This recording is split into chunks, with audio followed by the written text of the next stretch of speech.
জাহান্নাম বছরে 2টা নিঃশ্বাস ছাড়ে। কয়টা নিঃশ্বাস?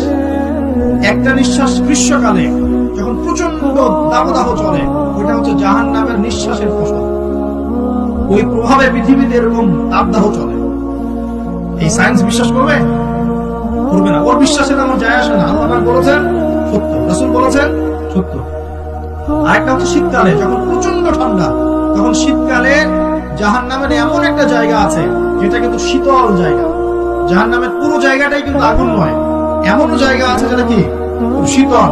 শীতল অংশ শ্বাস ছাড়লে এই যে পৃথিবীতে সেই শীতের একটা প্রভাব চলে আসে, প্রচন্ড ঠান্ডা শীতের প্রভাব চলে আসে। এটা হয়তো অনেকে বিশ্বাস করবে, ভুল মনে করবে যে ধর্মান্ধ কথাবার্তা। হাদিসে আছে নবী সাল্লাল্লাহু আলাইহি ওয়াসাল্লাম বলেছেন, কে সত্যবাদী? এই পুরো সভ্যতার রাসূল সাল্লাল্লাহু আলাইহি ওয়াসাল্লাম।